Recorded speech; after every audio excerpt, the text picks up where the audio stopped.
This is video 11, withdrawing from exchanges. Before we begin, on your cold storage device, regardless of the brand or model that you're using, please make sure that you've updated it to the latest firmware, you've written down and tested your recovery seed, and you've set up a PIN lock on the device. You'll also need your two-factor authentication for your exchange because we'll be withdrawing from an exchange into your cold storage device. So for this video, I'll be using a Trezor. Now, as you can see in my Trezor, which I've plugged into my computer, that there's no funds. If I click on receive, that's going to give me an address. Now I need to put in that PIN in my Trezor. So on the actual device, you'll see a PIN, and I just click what my PIN number is corresponding to the numbers on the Trezor itself. Now make sure that you've got Bitcoin selected to receive because a Trezor will receive other coins. As you can see in the top left, this is set to receive Bitcoin. So I'm going to copy this address. If an option is there to copy from a clipboard, use that. I don't have that option, so right click copy. This website we're going to send you, this is Blockstream. Paste the address in there. Now I'm deleting the last letter or number, and that's going to say there's no results found. But if I leave it and paste as is, that full address, that's going to say, yep, that is a valid address and there's no transactions that have gone in and out of it. So I know that's a valid address in my Trezor and nothing's been put in. So I'm going to go to my exchange. On this instance, I'm using Binance. There's small amounts of Bitcoin in there and I'm going to reveal them all. Now in Binance, if you're using that, as you can see, the hide small balances, what that shows is all the other coins you can use, but we don't need that now. Click withdraw. And on your withdrawal page, we're just going to paste that Bitcoin withdrawal address, which is our Trezor address, into the column right here. Bitcoin withdrawal address, paste that full address into there. And again, it's worth checking, just those last couple of digits are matching. I'm going to withdraw the full amount, just click there, and we're going to submit that withdrawal.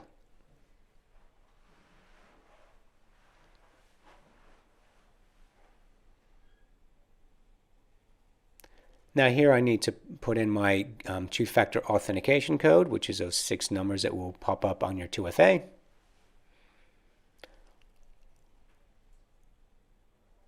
And it sent me a confirmation email. So I have confirmed my email, I just haven't shown it here. This is a process you will be familiar with. And as you can see here in the history, the email has been sent. Now we just wait for that to be confirmed. So if we go back to the Blockstream, you'll see that that same address. We're just going to refresh this page so the address is revealed there. And we can see that one transaction has been confirmed. So it's saying that transaction is there, it has been confirmed once. Go back to Trezor and you'll see, yep, we see this transaction is coming through. At this point, it is unconfirmed. Normally it takes at least 2 confirmations to come through, sometimes up to 6. So we're going to come back in 20 minutes time just to wait for a couple blocks to go through. And now 20 minutes later, we can see that on my exchange, it says it's completed. And on Trezor, it says, yep, that transaction is now confirmed and you've got those Bitcoins are sitting in your Trezor. So now that they're in there, I no longer need to leave this Trezor cold storage device connected to my computer. So I'm going to plug it out.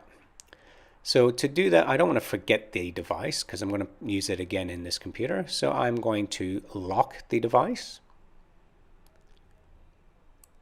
And then I'm just going to unplug it.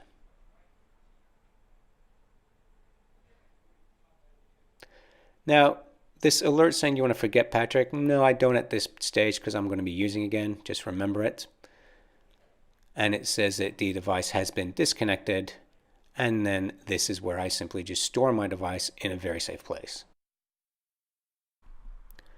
So that was withdrawing from an exchange into your cold storage device.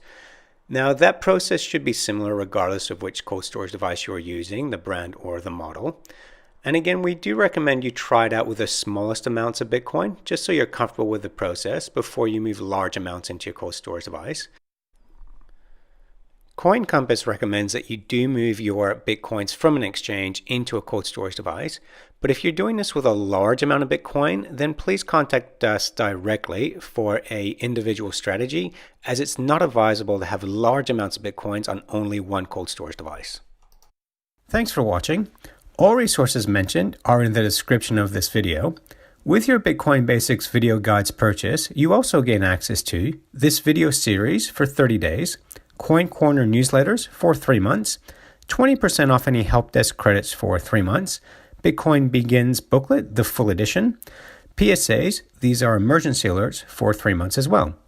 Visit coincompass.com and click on Members to gain access to any of the above and to check out our latest news, events, and updates. Any content provided by Coin Compass is for educational and informational purposes only and is not investment, legal, tax, or any other advice.